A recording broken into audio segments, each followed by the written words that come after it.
Good morning everyone. आज हम science का टॉपिक क्लास 10th का रासायनिक अभिक्रियाओं एवं उत्प्रेरक को स्टार्ट करेंगे कि रासायनिक अभिक्रियाएं होती कैसे हैं। ठीक है, तो रासायनिक अभिक्रियाओं किसमें होती हैं, तो इसके लिए हमें पहले पता होना चाहिए कि रासायनिक अभिक्रियाओं के लिए किस चीज़ों की आवश्यकता होती है। तो पहले होता है पदार्थ। पदार्थ होता क्या है कि वह वस्तु जिसका स्वयं का द्रव्यमान हो और स्थान भी घेरती हो, वो क्या कहलाती है? पदार्थ कहलाती है। यानी कि कोई भी वस्तु ले ले, जैसे कि अपने पेन ले लिया।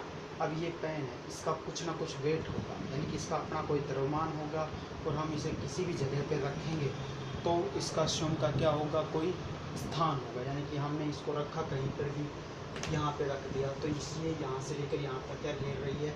जगह घेर रही है। तो यानी कि इसका स्वयं का द्रव्यमान हो और स्थान भी घेरती हो, वो क्या कहलाता है? पदार्थ कहलाता है। तो पृथ्वी के ऊपर जितनी भी चीज़ें पाई जाती हैं वो सब क्या है? पदार्थ है। ठीक है, तो पदार्थों में परिवर्तन, पदार्थों के अंदर जो परिवर्तन होता है वो कैसे होता है? तो हम पदार्थों के अंदर पढ़ेंगे गुणों के आधार पर। गुणों के आधार पर पदार्थ में दो प्रकार के परिवर्तन होते हैं। एक तो होता है भौतिक परिवर्तन और एक होता है रासायनिक परिवर्तन। भौतिक परिवर्तन क्या होता है कि ऐसा परिवर्तन जिसमें पदार्थ के भौतिक गुण अवस्था में परिवर्तन होता है, यानी कि उसकी केवल फिजिकल यानी कि बाहर की चीज़ों के अंदर ही परिवर्तन हो, अंदर उसके अंदर कोई भी चीज़ ना हो। ठीक है, तो ऐसा परिवर्तन जिसमें पदार्थ के भौतिक गुण तथा अवस्था में परिवर्तन होता है तथा रासायनिक गुणों में कोई परिवर्तन नहीं होता है। ठीक है, और कोई नया पदार्थ इससे हमें प्राप्त नहीं होता है। अगर हम परिवर्तन का कारण को हटा दें तो हमें पुनः वह मूल पदार्थ प्राप्त हो जाता है। वो क्या कहलाता है? भौतिक परिवर्तन कहलाता है। ठीक है, तो हम किसे कहेंगे? भौतिक परिवर्तन, जिसकी केवल भौतिक गुण तथा अवस्था में परिवर्तन होता है, रासायनिक गुणों में कोई परिवर्तन नहीं होता है। परिवर्तन का कारण हटाने पर पुनः मूल पदार्थ प्राप्त होता है, ये भौतिक परिवर्तन होता है। इसके एग्जाम्पल देखेंगे अपन।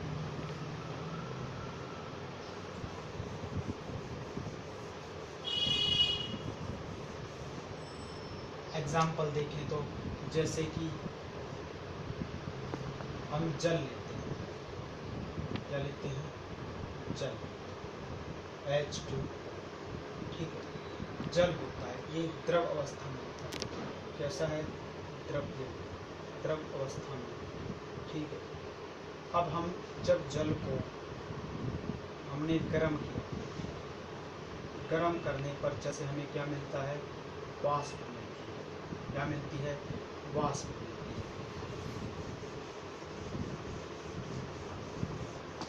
ठीक है, और जल को हम जब ठंडा करते हैं तो हमें क्या मिलता है?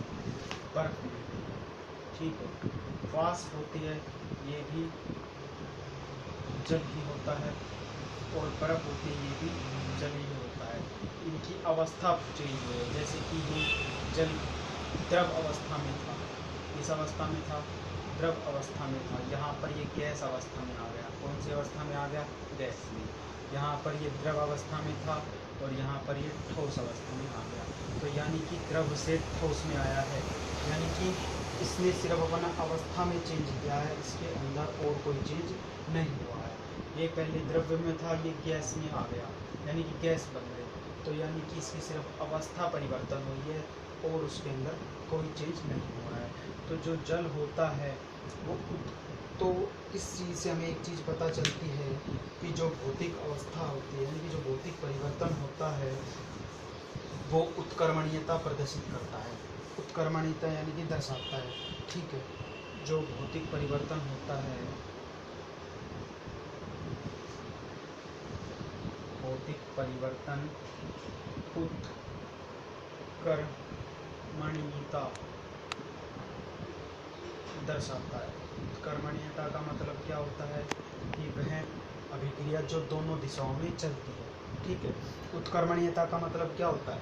जो अभिक्रिया दोनों दिशाओं में चले। जैसे कि जल थी, जल को हमने क्या किया? ठंडा करा। क्या किया? ठंडा। ठंडा किया तो ये क्या बनी, बर्फ बनी। ठीक है, अब बर्फ को अपन ने वापस से क्या किया, गर्म किया, तो क्या बना, जल। तो उत्क्रमणीयता दर्शाता है कि बर्फ, जल से बर्फ और बर्फ से जल बनना क्या है, उत्क्रमणीयता दर्शाता है। जो भौतिक परिवर्तन होते हैं वो अस्थायी होते हैं, भौतिक परिवर्तन अस्थायी होते हैं, यानी कि उसमें कोई परमानेंट चेंज नहीं आता है। भौतिक परिवर्तन अस्थायी होते हैं। ठीक है, अस्थायी का मतलब कि एक बार अपन इसको चेंज करने के बाद पुनः अपन को वही, जो पुनः वापस वही पदार्थ अपन को मूल पदार्थ प्राप्त हो जाता है।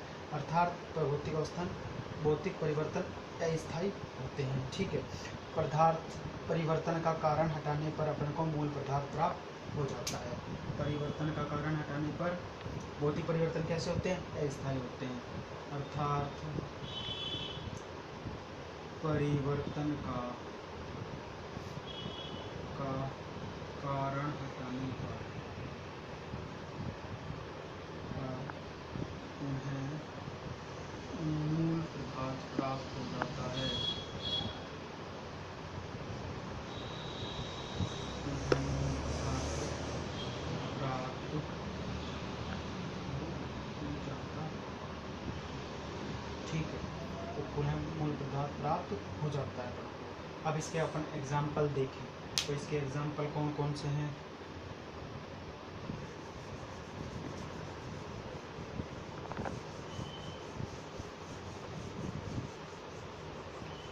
एग्जाम्पल देखते हैं कि भौतिक परिवर्तन के एग्जाम्पल कौन कौन से हैं। फर्स्ट,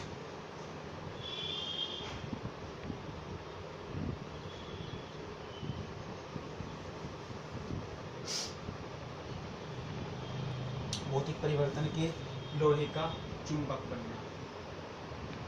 एग्जाम्पल है लोहे का चुंबक बनना। ठीक है, दूसरा नौसागर का ऊर्ध्वपातन।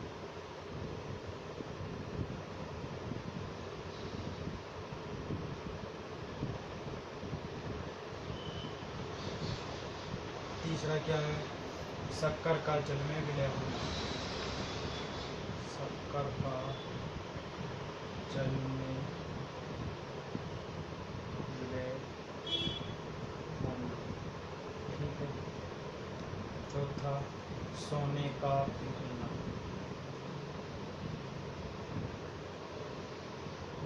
सोने का पिघलना। पांचवा सोने का पिघलना, लोहे का चुंबक बनना, नौसागर का ऊर्ध्वपातन। ठीक है, मोम का पिघलना।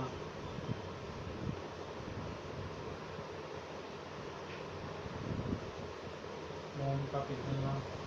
और एग्जाम्पल देखिए तो कांच का टूटना, कांच का टूटना।